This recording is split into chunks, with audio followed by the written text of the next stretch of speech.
shalom na mabota na biso nyonso to tusika tozali na pambo lisusu nzambe oyo asangisi lisusu ngai na bino beneme na yebi ke tozali ebele tozolanda émission oyo na pambo nzambe po na yoki déjà ba réaction ya malamu par rapport ya ba série ya biso tosalaki ya liboso nzambe alola vraiment continuer toujours na ko pambola tout le monde azolanda yango et beneme na pambo lisusu nzambe parce que ba tebele ba partager les baninga. Et puis, tu as des témoignages. Et bien, lorsque tu as un Zambé, lorsque Monique est bénéfique pour nous, on va continuer toujours dans le partager les baninga. Zambalola à cause de l'okumu. Avant de banda la série, il y a une mission de Bissol Soussou, il y a un thème auto bandalé. Là, on a besoin d'abord de Sambela. Et puis, tu as un enseignement de Bissol. Tu as Seigneur notre Dieu. Tout ce qui est en Père de grâce, il y a quoi enseigner Bissol. Tout cela qu'on a une émission. Tout ce qui est un message oyo a pambo amaye pena génération nyo surtout ezolanda na sima to boneli bongo amen.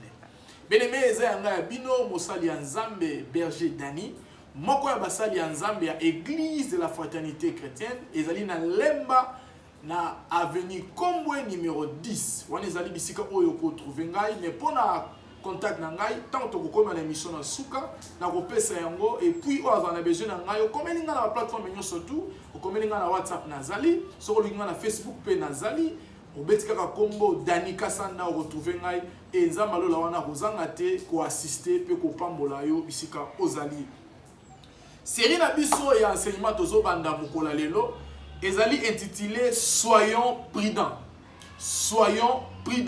ozala mukanda ya Matthieu chapitre 10 verset 16 Matthieu chapitre 10 verset 16 natangi na kombo na Yesu Bible biso boye dans la version Louis II et le bien était voici je vous envoie comme des brebis au milieu des loups soyez donc prudents comme les serpents et simples comme les colombes voici je vous envoie comme des brebis au milieu des loups soyez donc prudents comme les serpents et simples comme les colombes. Bien aimé, awa yawe nzambe azopesa biso message oyo andeko bisana ba ye kolina ye andeko tina bango na kata mission évangélique il fallait ba kende basala lokola stage bateya basakola ba enseigner mokili mobimba pendant Jésus akina en vie et azobenda bango matoyi ko bisa bango ete tala nazotinda bino lokola ba pate na kati ya banyama ya kanza. Alors bien te me boye ba ete bozala na keba lokola nyoka et puis bozala na komikitisa lokola nyama oyo kolombe alors bien te na tindi bino lokola bana pate na maboko ya banyama ya kanza soki keba ezalite lokola ya nyoka pe komikitisa oyo kolombe te ekozala mabe pona bino bene même message oyo et donc ça accomplit sous le la carte de vie nabiso et on se déroule la carte de bon nabiso lorsque le Seigneur a donné sa message a émis le pourquoi a émis qu'est-ce que comme la biso pendant la vie nabiso et le connu oyo toko passer tout au long il y a avenir nabiso et le connu ni banda koleka na quotidien nabiso parce que Satana a lokola loup oyo abanda yiko tambola loup oyo bisika nini obatinda kibiso biso bana nzambe biso ba chrétien et na ebete tout le monde azolanda nganzi nzambe lokwa bokoto mobikisi c'est pourquoi le biso bana nzambe biso ba chrétien soyons prudents mais bande kona biso ya français ba aider biso na ko pesa biso explication ba mbetali prudence balobi prudence ezali nini balobi te prudence ezali attitude d'esprit de celui qui réfléchit à la portée et aux conséquences de ses actes. L'attitude de l'esprit de celui qui réfléchit. C'est-à-dire que Moutou Oyo, azo kanisa nanu, azo réfléchir ebele.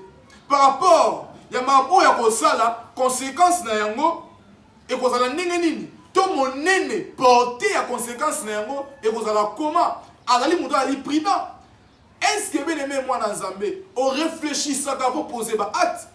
Est-ce que moi dans Zambé ici kozali avant yo loba, avant yo soit décision, on réfléchissera na portée na yango, on réfléchissera na conséquences na yango. N'habité. Mais balobi lisusu bo. Balobi te prudence ezali prendre ses dispositions pour éviter des erreurs ou fautes et des dangers possibles. Prendre des dispositions. Ça veut dire, na lingina sala likambu. Je me dis, ceux qui n'a sali likambu oyo, n'habite et qu'on peut s'en conséquences boy. Mais qu'est-ce que je dois faire pour ne pas que lorsque les conséquences soient nées, et des biselanga makambu oyo. Qu'est-ce que je dois faire pour éviter cela? C'est-à-dire que nous avons des dispositions surtout. Par rapport à l'éventualité, nous sommes comme qu'est-ce que je peux faire pour ne pas mettre vie en danger, pour ne pas mettre vie en danger? Qu'est-ce que je peux faire? Apporte pour la zone de Nago Kende na sali au sala. Nako lié nyama oyo ba sacrifier na ba idole. Mais na sala moté pourquoi? Pour ne pas dans la occasion de shit, dans la scandale. Pour la bande de Mususu, c'est ça un chrétien d'aller prudent. C'est ça un chrétien d'aller prudent. Alors tout m'est permis, mais tout n'est pas utile. Ce qui n'a sali yango et que l'homme mutumso a moni à qui a salango en exagération. À salango au-delà, il y a un na salaki. Non la salango avec des limites. Malobé a mon épée pasteur a mené masanga masanga ma bête. Oui, c'est vrai masanga ma bête. Même si on a mis la bouteille mon corps. Mais de voilà tout ma qui on met la combien? À retomber la lissou. Alors pour qu'est-ce que je peux faire? Pour ne pas, na comme occasion de shit, pour ne pas, na tindi kabatembele la mabe. Nous tous ça dans la maîtrise on a dans zana yango, te l'homme suna na ko sala ngo facilement dans la maîtrise. Mais nous tous ça sala ngo au-delà, ya on na sala ki. Ya moi les ali muto ali prudent, ya moi les ali chrétien on a la prudence na kata vie na ye. Mais balobi susu boy. Balobi susu était prudence, c'est s'abstenir de tout ce qu'il croit pouvoir être source de dommages. Ça veut dire Nabi que loko so na sali yango et on cause un problème. Nabi que so ka na meki loba awa batu soto ba okim église. Nabi que so na meki ka aussi melo hôtel. Ah batu ba ozonga ba qualifier na de chez l'hôtel. Qu'est-ce que je dois faire? Non ça la moté. Non ça la moté, na s'abstenir totalement. Na s'abstenir totalement pour ne pas créer l'oramabé. Créer l'oramabé. Voici qu'on là-bas, ou pourrait être considéré par autrui comme non convenable ou désobligeant. Mais même Moutounio sont tout à un niveau, il y a foi, n'est mon aïe. Mounio sont tout à un niveau, il y a connaissance à Maramanzam, mais n'est mon aïe. Chacun de nous a la manière à mon la Maramanzam. Chacun de nous a un niveau pour y comprendre Maramanzam. Si vous avez ça les locaux, Moutou Moussousou, alors il y a des ça là, elle est sous-moutée. Moutou Moussousou, il y a des ça là, c'est biblique. Mais directement, quand on dit malaye, qu'on dit mané quoi. Il s'est dit, ah, pasteur koutou, frère koutou, komabo. Banane koutou, komabo. Oui. On s'en bien à salir ma pourquoi lobby. Mais yon nous a fautif. Parce que yon mesuré qui qu'on dit ma tout sous terre. Pour bien ceux qui n'ont posé acte, oh, moutou moussa qu'on interprète en dernier. Mais les mecs na simana yango, qu'on y a batebele quoi. Moutou moussa qu'on bungi sa foi n'a à cause acte opposé. Un homme prudent.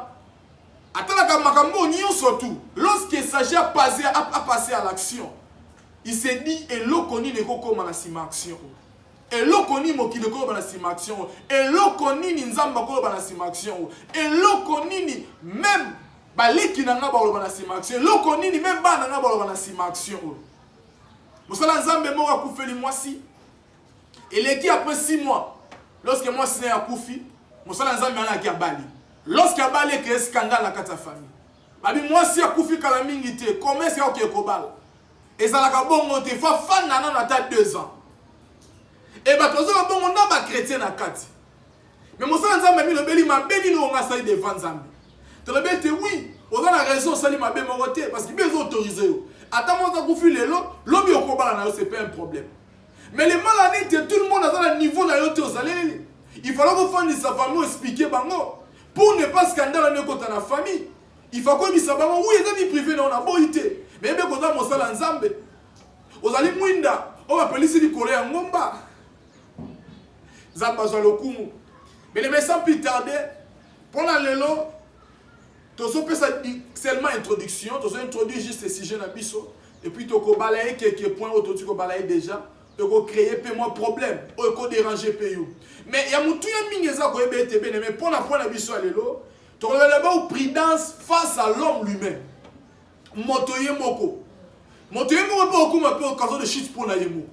moto ye moboko po kazo de shit ete be musika ya nzambe surtout eloko wana bene mais koma musika ya nzambe vis-à-vis ya manière nozo vivre vis-à-vis ya ma comportement na yo l'homme lui-même moto ye moko dans un livre à Éphésiens totanga ngote na osenga na yo bisiko zali tanga yango parce que ngonga oyo epesemeli biso na ba nzela bilili oyo eza ngonga mouvement ya mokie dans un Éphésiens chapitre 4 verset 26 à 27. Éphésiens, chapitre 4, verset 26 à 27. Bien-aimé, kuna, apôtre Paul a exhorté bandeko ya mboka Éphèse, koyebisa bango ete, lorsque osiliki kosumuka te, lorsque osiliki kolala na kanda te. Alors pourquoi? Pour ne pas opesa diable accès. Pour ne pas opesa diable accès. Bien-aimé, kanda ezali réaction naturelle nzamba kela monyo soto atozali archbishop atozali rempli du Saint-Esprit tina manzaka yebe te okosidika yebe te okozwa pe kanda parce que tout le monde ototangi na Bible d'une manière ou d'une autre ba manifeste réaction o ya kanda par rapport à ba acte moko batu ba posaki mais en soi kanda eza péché te mais kanda ezali porte oyo fongolaka biso tokota na kati ya masumu. C'est pourquoi apôtre Paul azoloba été osiliki kosumuka te. Ça veut dire contrôler kanda na yo, contrôler réaction na yo. C'est contrôler, c'est maîtriser. Mais na minute on a ma senga aide à Saint-Esprit. Ce qu'on s'en a c'est même maîtrise de soi et ça na yote. Maîtrise de soi et ça na yote. Alors mettez oyo kola na kanda, on peut se ne diable accès. Parce que tant qu'on a na kanda, on peut réfléchir mingi. On va venger. On va passer na acte moko boye. On va se peler sans zambete. Maintenant, lorsque nzamba keli biso batu, lorsque nzamba sali biso batu, kati na biso. Acha kati na biso to bengi 5 instincts. Yango ne permettra mutu à vivre sans forcer. Et permettra mutu à sala makambu sans pourtant réfléchir. Et permettra mutu à passer na action maramusu sans pour autant que ça la fort. 5 instincts, yango se retrouvera na kata âme na biso. Ça veut dire lorsque nzamba keli adana F et puis tu yoko la simalaye tout le monde nzamba kela adana ba instinct na kata âme na yoana et permettre mutuana à vivre malam. Et parmi les 5 instincts, oyo ezalaka pe danger pour la foi na biso, ezalaka pe danger pour la vie na biso sanctification vers le Seigneur. Yango ne to remeka pe ko citer yango awa. Il y a liboso. Il y a l'instinct de nutrition. L'instinct de nutrition, il y a un permettra à biso tolia. Il y a un permettra à biso posa kolia. Moi na botami. Nanya la qui c'est libellé, mutute. Directement ma PC libellé, améliore qui bien tikole. Ça veut dire que na kati ya moi na to ma botami, na kati ya âme na ye, déjà instinct de nutrition, ils sont déjà opérationnel. Ils sont déjà en fonction. Il faut aller pour vivre. Il faut aller pour la kimia. Il faut aller pour la kimia dans mon thème. L'instinct de nutrition. Mais l'instinct de nutrition, on zamba tchekas na biso et qu'on appelle péché. Pour la ndeko mususu. Et on appelle péché pour na yo parce que la Bible nous interdit les excès de table. Na baspe nango nyonso. La Bible nous interdit cela. Et dans ndeko mususu pour ya lia. Ayo ki lié, il faut tourner na maïzo placité. Oh, c'est parce que la Bible nous interdit les excès. On lui dit qu'on lit un excès, bien aimé. Après, on lui dit le kindelo. On lui dit qu'on sumuka. Si on dit ça, on va poser belé. Oui, on va poser belé. Mais après, on va maîtrise de soi. Il faut l'avec maîtrise. Bien aimé, les excès, bon maka. Surtout dans le métal, on va tomber malade. On va tomber dans la famille. Soyons prudents. Soyons prudents, bien aimé. Et là, quand on a dit que non, ça c'est être lâche. Ça c'est être lâche. On est en force. Non, bien aimé. Maîtrise-toi. L'homme est mon colo. Si l'estomac peut espace à revivre, bien aimé. Olingi kolia. Dendo tono yo. Spaghetti là yo. Omonia hamburger yo. Shawarma yo. Odo sangisa, bien aimé. Non. Ndeko ya bongo mokolonza mo bisa gêné. Abiso ba définition de la gêne. Abiso gêne ezaka koliete. Gêne ezaka ko sala boye. Mais tout na ye. Alaxa na Bible. Nani a sala gêne? Oh, il y a une définition. On est athée. Oui, on l'a mis dans la maison solo. Mais la Bible est athée. Puis un exemple, on va appeler ce exemple. Mais les gênes, surtout dans la Bible, nous avons ça la multiples formes, mais elle a toujours sanctionné. Na moi, abstinence. Na moi, qu'on retirerait pas mon robot dans la vie à moi. Ou soit tu as le robot très léger. Ça veut dire qu'il faut toujours espérer en l'aise pour que je n'ai pas la gêne. Mais yo, attends, mais si ça est léger au côté. Yo pour ça la gêne à léger, il faut aller foufu na pourquoi. On soit tibo et ça passe. Pourquoi? Parce que ça n'a pas excès casse na yo. Et bien les mots on s'appelle sans embêter. On s'appelle sans embêter. Deuxième instinct. Vous avez un instinct de reproduction. Zamba qui est là, tout le monde avec cet instinct-là. Ça veut dire qu'on renforce. On renforce la qui cité directement, il y a un moment où ça la casse na yo. Au moment où combien un certain âge, au combien a besoin, il y a qu'on s'accouple na mutu. Au combien a besoin, il y a qu'on s'ensanzote na mutu. C'est naturel. C'est naturel. C'est vraiment naturel. Zamba chango casse na biso. Mais la Bible nous dit ceci. Dans Mukanda, il y a apôtre Paul comme mandeko ya Corinthiens. Fouiller l'impudicité. Mais c'est cet instinct de reproduction qui nous pousse à s'accoupler. Nabatu oyo, to sepelaka na bango. Mais la Bible nous dit fouillons cette impudicité. Ça veut dire, malgré cet instinct zakats na yo, il faut qu'on gérer ango. Et loko ne loko, et lobby, ndeko na biso Salomo. Alors, il y a un temps où il faut que l'instinct à l'action. Il y a un temps où il faut s'abstenir pour la gloire du Seigneur.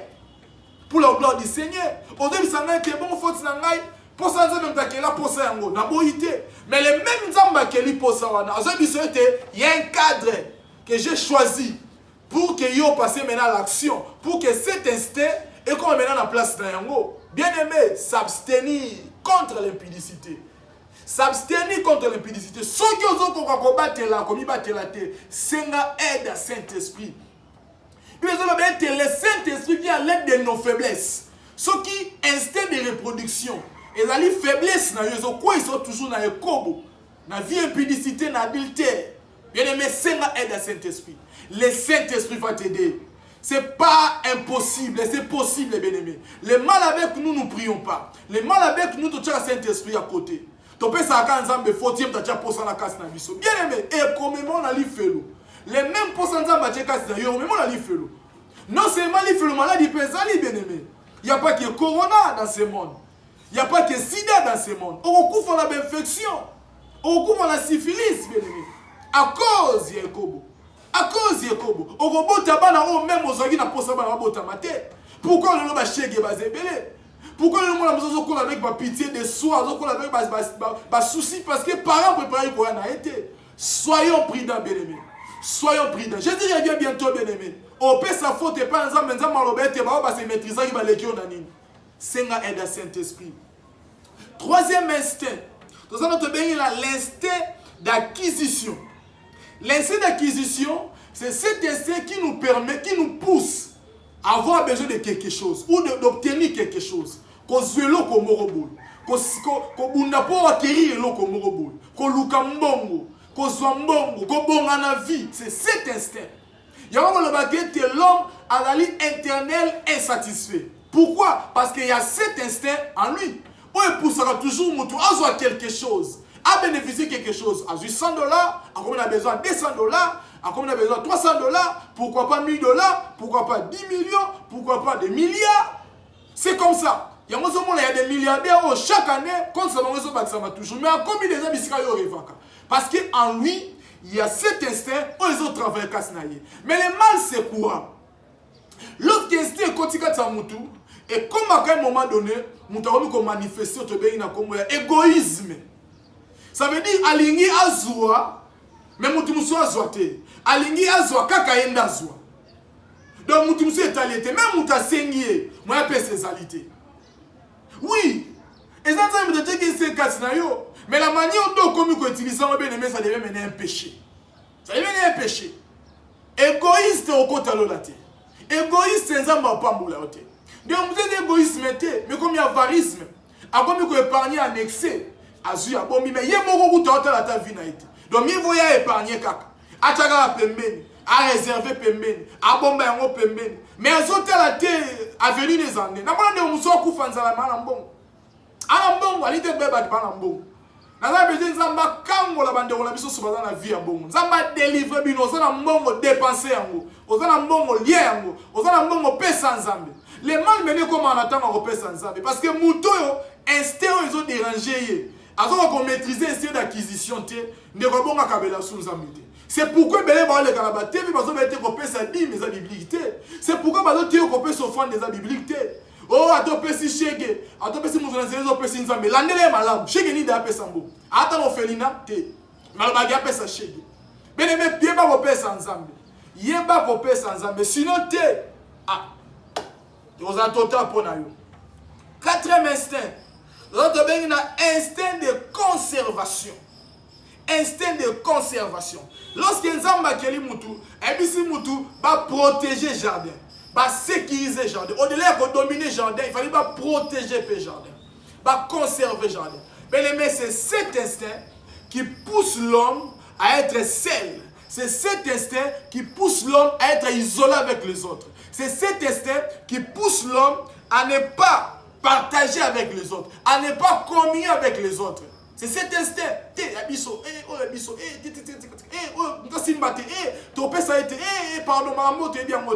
cet instinct. Bien aimé, le Saint-Esprit est là pour nous permettre de telle sorte qu'on canalise cet instinct pour la gloire du Seigneur. Bien aimé, pour notre survie, pour que tout vivre et non pour que tout péché. Et non pour que tout est dans la contre à Maloba Nzambe. Bien aimé, awa, il y a question de m'envoûter. Ah, ils ont qui sont que ba looking ngai.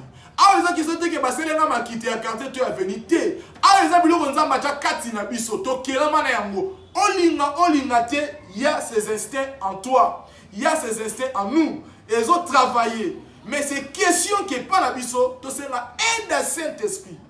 Ba excès et yate. To c'est la aide à Saint-Esprit. Ba déviation et yate. Soyons prudents. Soyons prudents. Mais le dernier instinct, c'est l'instinct de domination.